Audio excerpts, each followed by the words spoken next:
Selanjutnya akan kita coba diskusikan terkait dengan peluang bagian yang kelima ya. Fokusnya di sini terkait dengan peluang komplement sama frekuensi harapan.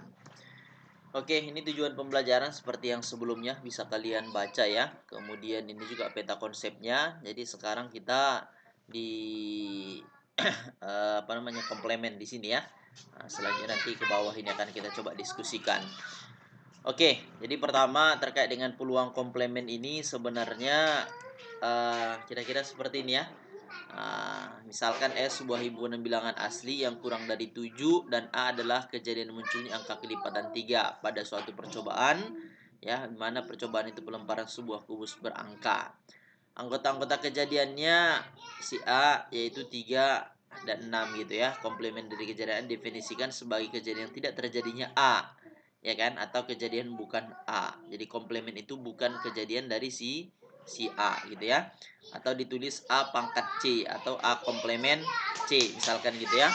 Jadi A komplement C itu misalkan kalau pada percobaan sebuah data dadu tadi, jadi A komplementnya berarti selain 3 dan 6. Selain 3 dan 6 itu ya, selain 3 dan 6 itu berarti 1, 2, 4, 5 ya kan. Nah, jadi gitulah ya. Oke, jadi S adalah ruang sampel NS-nya yaitu N, ya kan? A kejadian dari ruang sampelnya NA atau misalkan nilainya K, maka komplementnya itu selisihnya yaitu N dikurang A gitu ya. Jadi peluangnya komplement gitu ya. Oke. Jadi misalkan seperti ini, kita buat ya kan, kejadiannya tadi ya kan, komplementnya N dikurang K, maka peluang dari komplementnya itu ya kan, kejadian selain A terhadap ruang sampel atau tadi N dikurang K ya kan, ini teorinya aja sebenarnya kan, atau 1 dikurang K per N. Karena PA-nya K per N, maka komplementnya kurangkan aja ya kan, 1 dikurang PA gitu ya. Nah, jadi kesimpulan kita inilah kira-kira secara ini ya. Oke. Contoh misalkan biar lebih mudah kita memahaminya. Misalkan pada percobaan pelemparan sebuah kubus gitu ya bernomor A, kejadian munculnya bilangan ganjil. Tentukan peluang kejadian komplement dari A. Berarti selain bilangan ganjil, ya kan? Nah, jadi ruang sampelnya 1, 2, 3, 4, 5, 6. NS-nya berarti kan ada 6 ya. A kejadian munculnya bilangan ganjil, ya kan? Bilangan ganjil berarti 1, 3, 5. Jadi kejadiannya ada 3. Maka untuk menentukan PA-nya peluang kejadian A berarti kan NA per NS. Kejadian A tadi berapa? Ada 3 ya. Makanya 3 per 6 atau kita sederhanakan menjadi setengah gitu. Maka komplementnya kejadian yang bukan kejadian A berarti komplementnya 1 dikurang PA. Berarti 1 dikurang setengah. Jawabannya setengah gitu. Atau kalau mau cara kedua, caranya gini. Selain kejadian A, berarti kan selain bilangan ganjil, ya kan? Makanya A komplementnya anggotanya 2, 4, 6. Berarti selain bilangan ganjil kan bilangan genap, 2, 4, 6. Kejadian komplementnya juga ada 3. Maka komplementnya peluangnya N, ya kan, kejadian komplement terhadap ruang sampelnya 3 per 6 setengah gitu. Jadi sama jawabannya gitu. Bisa dipahami ya? Oke. Kemudian selanjutnya frekuensi harapan. Frekuensi harapan ini sebenarnya percobaan yang dilakukan secara berulang, ya kan? Beberapa kali.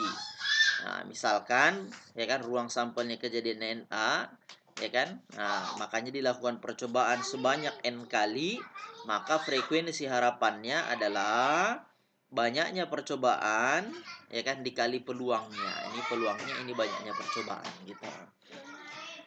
Oke, contoh misalkan biar lebih mudah kita memahaminya. Misalnya percobaan pelemparan kubus.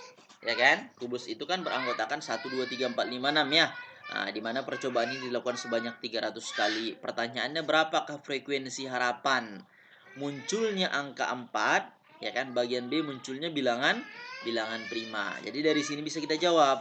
Ya kan, ruang sampelnya kan 1, 2, 3, 4, 5, 6 tadi, makanya ruang NS-nya ada 6. Pertanyaannya A tadi kan munculnya angka 4. Munculnya angka 4 berarti kan kejadiannya kan cuma sekali ya kan. Makanya NA-nya ada 1. Maka peluangnya adalah NA per NS berarti 1/6.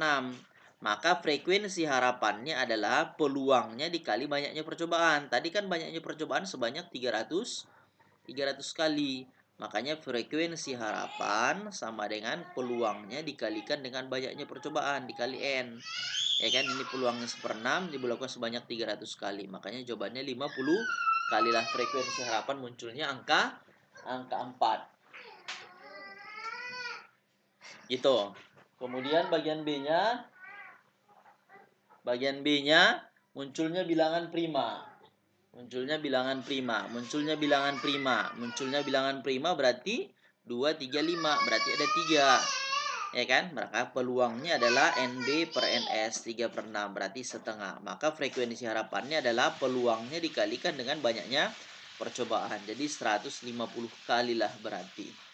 Gitu. Bisa dipahamin ya? Oke, kemudian contoh yang selanjutnya, misalkan seperti ini. Ya, seorang pedagang memborong buah mangga dari seorang petani mangga sebanyak 4 karung, ya kan? Sebanyak 4 karung. Masing-masing karung katanya ada 250 buah mangga. Ada 15% buah mangga yang diborong pedagang itu rasanya asam. Sedangkan sisanya manis. Iya kan? Nah, pedagang itu mengambil sebuah mangga dari sembarang karung secara acak. Ya kan? Berapa peluang terambilnya mangga yang mempunyai rasa manis? Ya kan?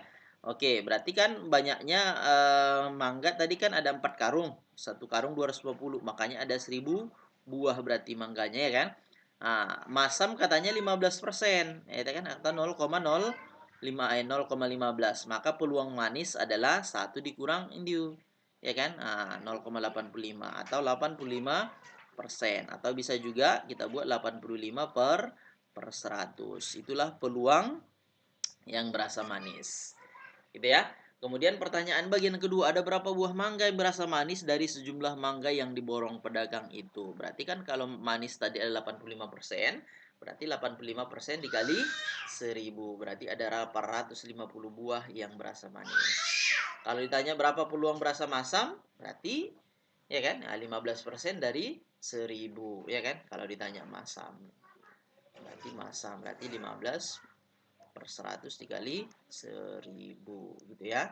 Oke, berarti ada 150 manggalah yang berasa manis gitu. Bisa dipahamin ya? Oke, terima kasih. Kemudian selanjutnya ini latihannya yang akan kalian kerjakan ya. Dalam segmennya gitu. Oke, terima kasih sampai di situ ya. Oke.